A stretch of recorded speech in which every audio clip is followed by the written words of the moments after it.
Hello and welcome back to the Junkyard Dawgcast. I'm Kipp Adams, joined by my esteemed colleague Rusty Mansell, both from Dogs 24/7, and it's just us.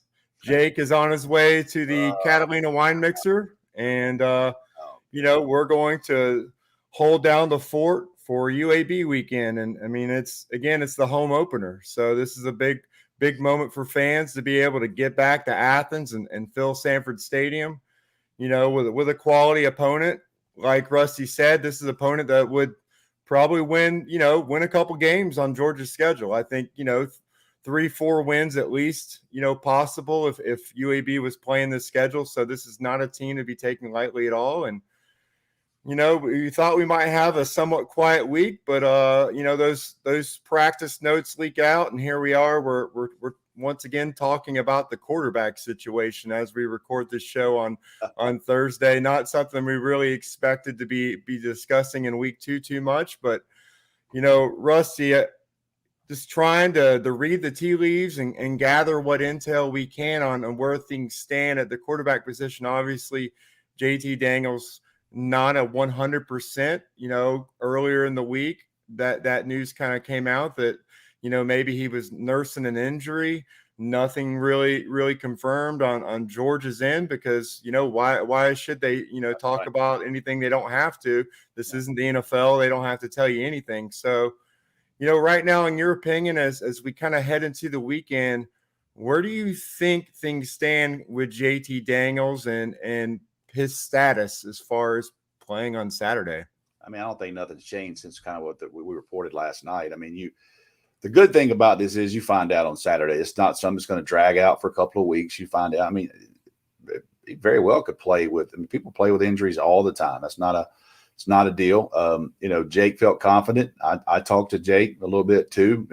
We kind of got together on some things, and we're pretty confident there's something there with this. But I don't know that it's going to be a situation to keep him out of it. Now, if he is dealing with something like that, it would explain a lot of things about Saturday and kind of the game plan and kind of how it played out.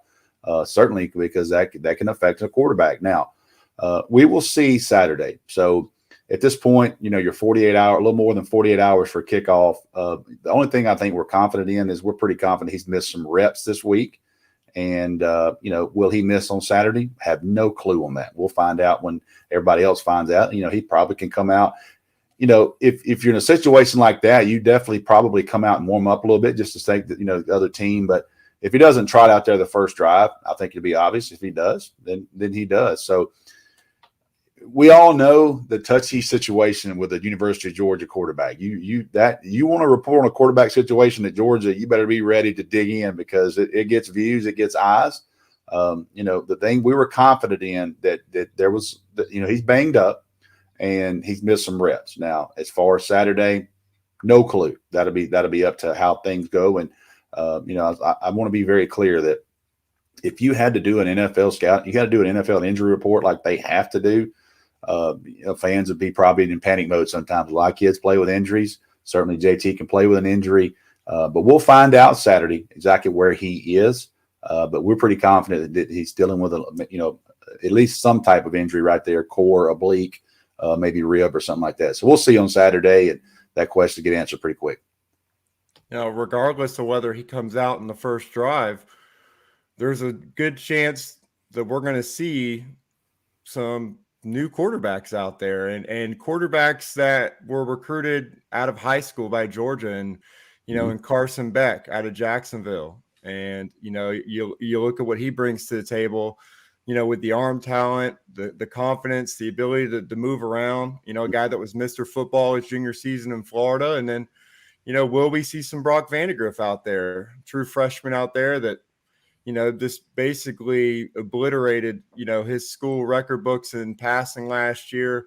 I mean, I don't know if you had a quarterback who had a better season in the country than what Brock Vandegrift had last year at Prince Avenue Christian. So obviously a big talent there and another guy that's, very strong, very athletic and has a good arm as well. So I think the quarterback position, don't write off Stetson Bennett. So I'm not going to write off Stetson Bennett. I'm just going to say there's a good chance that these quarterbacks play as well. But you know what? If Kirby wants to, to get Stetson back out there, then he's going to get him out there. He knows what he's going to get in Stetson Bennett, though. That's right. So if Stetson's going out there, it's because Kirby just wants to kind of slow things down and calm everyone down, and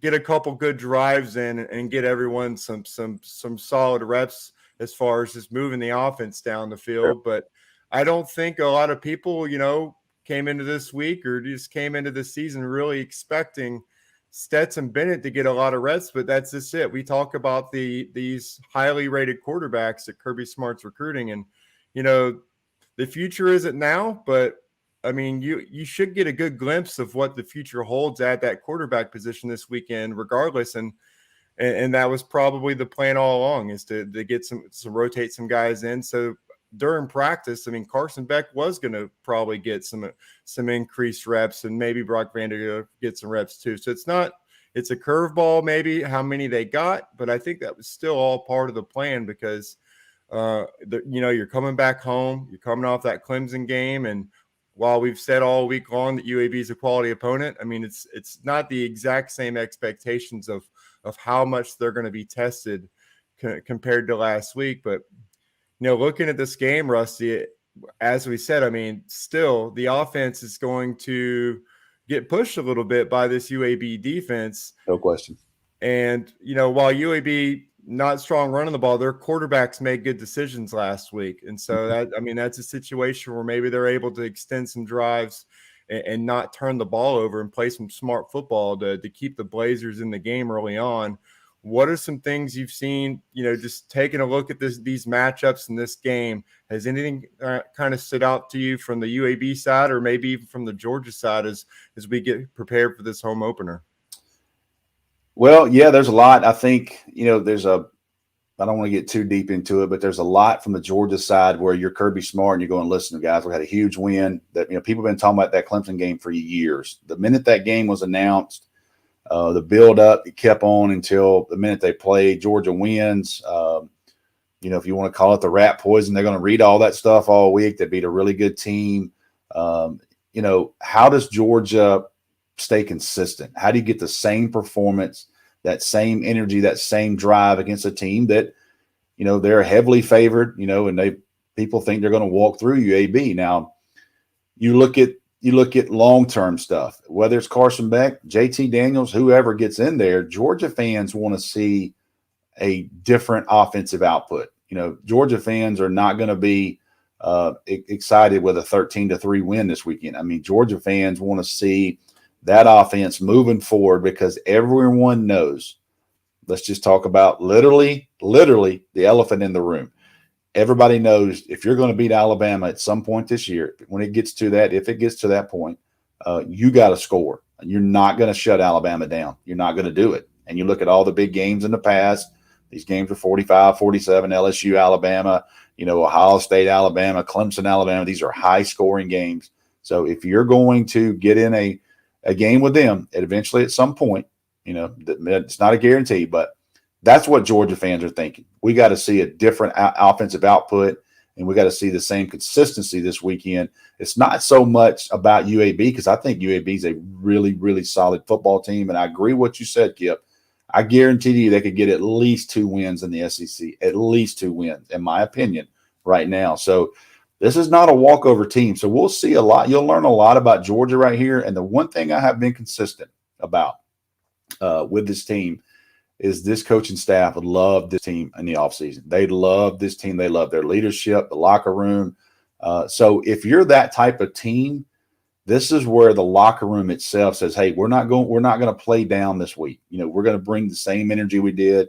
It's 90,000 people, Sanford Stadium. It should be rocking. It's a nationally televised game. Great opportunity for UAB, 2 weeks in a row playing on national television. So, I think this is a game you find out a little bit where Georgia is early on. Are you going to play like a team that's got big goals? Or are you going to be sweating in the third or fourth quarter and going, oh no, here we got an inconsistent performance. And next thing you know, we're in a football game. Yeah, exactly. And I mean, Kirby Smart knows this firsthand how you can have that happen in your home opener. I mean, he saw it happen in 2016. They're coming off that Chick-fil-A kickoff win against North Carolina. the Kirby Smart era is upon them. They come home for Jacob Eason's first start, and Nicholls State, takes them all the way to the limit in that game. I mean, FCS team that, you expected to see Georgia throw the ball around and put up big numbers in that game. And I mean, they got tested at the line of scrimmage. The effort level got tested. And I mean, that was a wake-up call, obviously, that, you can't read the press clippings. And that's where you get into things like that with your team. You have to block those types of things out. So, I mean, you look at UAB, a team that I think, again, not a strong rushing team, but at the same time, they only allowed 154 yards last week. And so you're going to have to come out there and execute. And you're going to, you can't just look for the big plays. You got to be able to have extended drives and, move the chains in between taking some shots while making smart decisions. You can't turn the ball over. You can't have the mental mistakes. And that's really something that Kirby's tried to push home is that you really have to have that composure. I mean, that's just one of his favorite words in any interview. He wants to talk about just having that composure out there. This is definitely one of those games where you got to give effort and composure out there to make sure that, you go out there and execute the way you should, the way Georgia should in this game. So, yeah, I think, obviously at every position, Georgia's going to be more talented, but I mean, a Bill Clark team, this guy, he still hasn't gotten his due for what he's done with that program. They might be the best team in the Conference USA this year. So it's really not a situation where Georgia can overlook them and underestimate them. They have to come out and they have to play the type of football that's expected of them so they can go ahead and go into halftime and go into that locker room at the end of the day with the win that, everyone expects them to have. I don't think you want to be discussing this next week, how Georgia left a lot of points on the board or, had a lot of busted plays in coverage against this team. So, yeah, I mean, there's a lot of great coaching moments for Kirby Smart and his coaching staff this weekend. And, obviously you want to get healthy. You want to stay healthy in this game. And so on the other side, we're going to take a break. We're going to talk about, what we expect to happen in this game and who our MVPs are going to be in this game.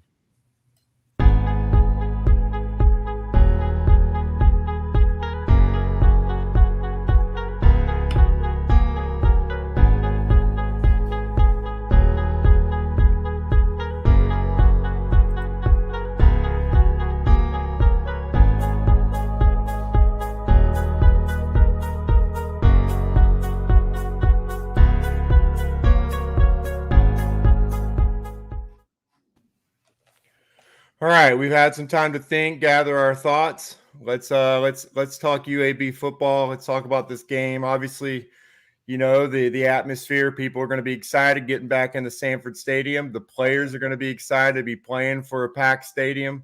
The weather looks to be pretty good as well. So, what to expect this weekend? I think, Rusty kind of mentioned it earlier. I think the game plan is just going to be, and Jake did too. I mean, bully ball. It's going to be win at the line of scrimmage, impose your will on these guys, and not to have to take too many chances, but pick your moments to try to push the ball down the field and see what you can get there. But yeah, it really matches up well for Georgia as far as the offensive line. I think this is going to be a situation where Georgia is going to be able to move the chains running the ball. I think that UAB's defense really, really stands out in pass coverage for me. I think that their secondary looks really strong and their linebacking group as well. So I think that early on, I don't think there's going to be a lot down the field. Whoever's at quarterback to really take those chances. I think that they're going to be focused on the ground game, and rightfully so. I think that's where Georgia's strength is against this defense. And I think on the other side of the ball, I think that while the Blazers' offensive line looked pretty good in pass pro last week, yep. But I don't think they're going to be explosive enough to really, really, get behind Georgia's defense. It kind of sets up similar to what we saw in the Clemson game. It's just similar strengths. I think Georgia's defensive front should spend a lot of time in the backfield, and I think that you could see a turnover or two from just the pressure that they get on both of UAB's quarterbacks. So, I think that as long as Georgia makes good decisions early on, I think that they'll be fine in the first half, and I think that in the second half, I mean, that's really when things will probably start to break down. And if you're running the ball obviously effectively, I mean, that's when the offense can kind of, go hunting a little bit. And in their defense, you expect Georgia's defense to kind of handle everything else right now. So, for me, just kind of looking at this game, I think that UAB, again, won't be able to run the ball. I think Tyler Johnson's going to have some issues trying to force some things late in the game. And I think he's gonna force some turnovers late in the game. So, I want to pick a defensive player because it seems like that's the easy choice. I think they're going to have a lot of opportunities, but I also think there's still a game where a lot of younger players might get a chance to play. And I like a player that Rusty mentioned in the early podcast. I think looking at this game, I think that Georgia wins. I'll say 38-10. And my player of the game, Kendall Milton. I think he's gonna. That's why I went first. I'm not giving you the easy win here because I think it's just a matchup for where he's going to get a lot of carries. He's going to get a lot of chances to really show, he can be a workhorse. I mean, again, when he's 6'2", 228, you want to see what this guy can do. Maybe getting 10, 15 carries. See, especially in that third quarter. How's his ball security? We know that he can deliver some pops and lower the shoulder. We saw it. There's some guys that aren't going to be playing for Clemson because of just his running style. But what can he do when you start feeding him the ball and giving him multiple carries on a drive instead of rotating him in and out? And again, I want to see him take care of the football and see if he can break some 20, 30-yard runs in this game. I think those opportunities are going to be there for him to maybe get in the end zone once or twice as well. So I like Kendall Milton this game. Again, I like Georgia to take over the second half and win 38-10, regardless of who's at quarterback. As far as just taking care of the football, that's going to be the key for Georgia. No turnovers, come out of this game healthy, and get ready for next week. But Rusty, what are your thoughts on this game? What's your prediction? Given you don't want to give up anything easy, no turnovers, exactly what you said. If it's JT Daniel or Carson Beck, I still feel like Georgia's got their entire playbook. Carson Beck, a little bit better arm strength. Not trying to compare him with JT Daniels at all on that part, but you would think if it winds up being Carson Beck, they can take some shots down the field. JT Daniels, certainly if he's in, he's in complete control of that offense and those types of things. So he knows everything, makes all the checks. So with either quarterback, I feel confident in with my prediction, and I'll go with Georgia as well here.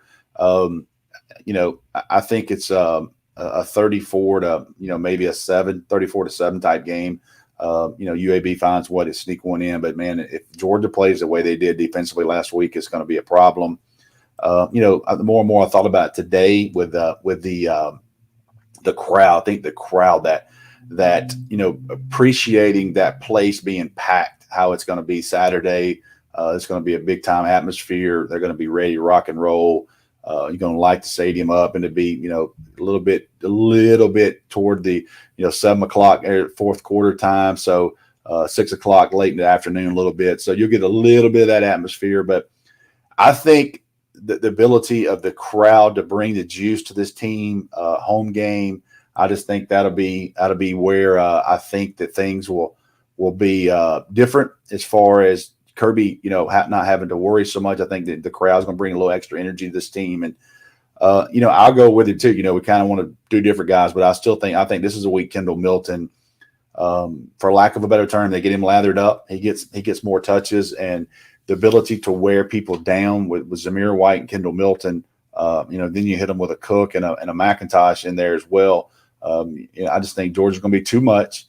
I think they're going to wreck. They like to use that term. They're going to wreak havoc. But I think,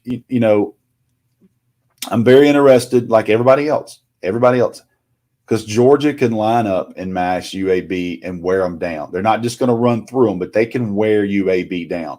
Now, is that going to be the game plan? Or are they looking back and going, hey, we got to work the vertical passing game, son. We got to get that going. We got to get these guys some touches, some deeper perimeter pass offense. So we'll see. Very interested in that. But regardless, I'll go with Georgia as well. I'll go with Kendall Milton, and I'll go Georgia 34, UAB 7.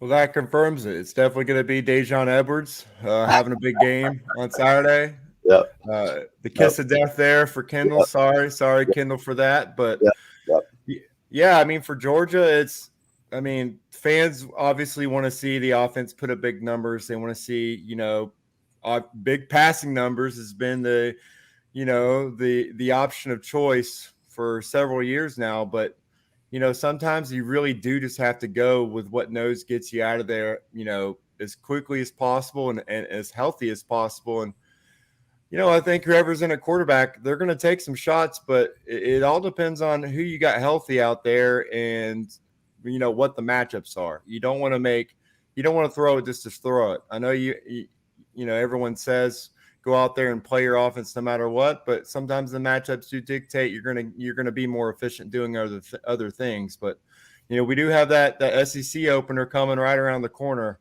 I think South Carolina might be a different story as far as what you see from the overall playbook. And,